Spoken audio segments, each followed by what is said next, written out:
Hey everyone, it's Joel with Upward IELTS Study again. When we talk about giving the IELTS exam, really there's only two things that you need to get a 8 plus band on the IELTS exam. It sounds simple, and it is, but it's not easy. The first one is you need excellent English. I know that's really basic, but without excellent English, you're not going to be able to fool anyone and pass the IELTS exam with any great band. The second thing you need is IELTS exam familiarity and a lot of practice. In this video, we're going to talk about what it takes to get your English listening, speaking, reading, and writing up to the point where you could score an 8 plus band. Now, it's super simple to talk about you need to speak excellent English. You need to read and write and be able to understand excellent English in order to score well on the IELTS exam. But so much of the preparation is focused on test familiarity. And I'm afraid that sometimes students forget about the very basic thing that they need to have excellent English. Because without excellent English, no amount of IELTS exam preparation or familiarity or practice is going to help you fool the system and get a better band than you deserve. So, what is it going to take for you to get your listening, reading, writing, and speaking up to par so that you can pass the IELTS exam with an 8 plus band? Okay, so there's a lot of different frameworks to talk about how good is your English. But the most common one is the CEFR. That's the Common European Framework of Reference. It goes from an A1, which is a very, very basic user, up to a C2, which is a totally proficient user. For our purposes, I'm going to tell you, you need to be at least at a C1 if you want to give your IELTS exam. So in the rest of this video, we're going to look at some of the characteristics of a C1 user of English and what you can do to be practicing and growing your reading, writing, speaking, and listening skills to get to that C1 level.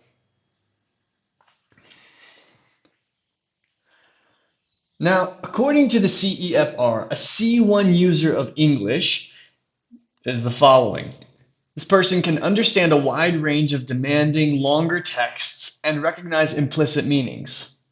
That means you can read long, challenging texts and you can not only understand the obvious meaning, but also the non-obvious meanings of the author. This person can express himself or herself fluently and spontaneously without much obvious searching for expressions. It means you sound like a native speaker when you speak. You have the same rhythms. You have the same pauses in your speech. Your voice goes up when it should go up, and your voice comes down when it should come down. You can use the language flexibly for social, academic, and professional purposes. You're not just learning one type of English for one place. You're learning English that you can use with a friend. You're learning English that you can use in a speech. You're learning English that you can use with a child as well. So different English for different situations. This person can produce clear, well-structured, detailed texts on complex subjects, showing controlled use of organizational patterns and cohesive devices. Okay, that means when you write clearly, you write well-structured texts. You have an introduction, a body, a conclusion. It's internally, it makes sense. It has a logical flow to it. This person has a good command of a broad range of language, allowing him or her to express himself or herself clearly and appropriately. Again, your vocabulary stretches all the way across the English language, that you know how to use your English in many different circumstances, in many different situations. This person consistently maintains a high level of grammatical accuracy. Okay, grammar is important. You have to have grammar. You have to not just know it in your head, but you have to have grammatical habits in your speech and in your writing. You have to have good grammar. And this person can interact skillfully by selecting a suitable phrase from a range of discourse in order to contribute appropriately. That means when people are having a discussion around you and you're sitting there as a member, you can listen in and you can know what they're talking about and what you should say and when you should say it. All right, so this is a description of a C1 user of English. Are you there yet? Okay, so let's assume you're not there yet. What can you do to get to the point where you are this C1 user of English? I have some suggestions for you.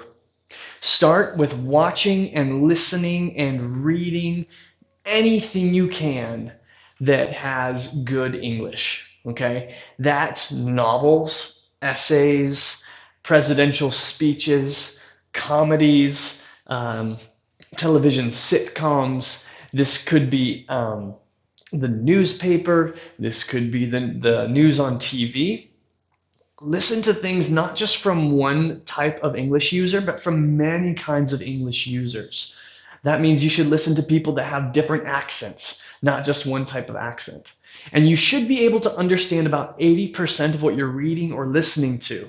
And then the other 20%, you have to concentrate on learning what that means. Learn that vocabulary, okay? So watch and listen to and read a ton of good English. And whatever you don't understand, seek to find out what it is and try to understand it. Secondly, you should grow your vocabulary and use the vocabulary that you're growing. Now, this isn't just one type of vocabulary. This is vocabulary, remember, it's in different social contexts. So you have vocabulary that you would use with your friends, you'd have vocabulary that you would use at the bank, you'd have vocabulary that you use around the house or for cooking. There's all these different spheres of life, and they all have different vocabulary. There's all these different situations in life, and they all have different vocabulary.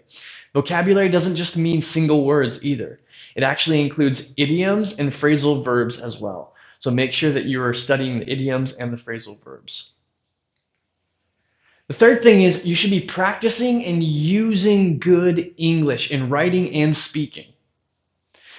Now, this means that you probably need someone, an excellent English speaker, to help you, to check your work, to check your speech, and to let you know what is right and what's wrong. The old adage is practice makes perfect. But as an English teacher, I can tell you that not all practice is the same. Perfect practice makes perfect. If you're practicing the wrong thing, you're just reinforcing bad habits. So make sure that you know what is the right thing to say, what is the right thing to write, and make sure you're practicing those things. Fourthly, make sure you know how to spell everything you could ever possibly want to write. Misspelling is one of the easiest ways to lower your band. So make sure you know how to spell the English language. Fifth, practice expressing yourself spontaneously. That means without any pre-thought, and fluently. That means that you're using the same rate of speech and the same tone as a native speaker. Rate of speech means how many pauses and where are the pauses in between your words. And tone means when does your voice go up and when does your voice come down in the sentence. Sixth, as you're practicing these things, don't just do it by yourself. Don't monologue. You have to dialogue. Conversation happens between more than one person. And so it's best to practice these things with an excellent speaker of English. Seventh, practice writing logical, well-flowing, formal and informal written texts. And finally, eighth, you need a good English teacher for many of these things. Like I said earlier, perfect practice makes perfect. So you need someone who is checking your English and guiding you and helping you and training you. So join a multi-skill English course. So if you follow these 8 steps, that will go a long way to getting you at the C1 level of an English user. At that point, you'll probably want to transition and start focusing on an IELTS preparation course, practicing and becoming familiar with the IELTS exam. But until then, focus your energy, focus all of your concentration on improving your English. And when I say improving your English, I mean your writing, your reading, your speaking, and your listening.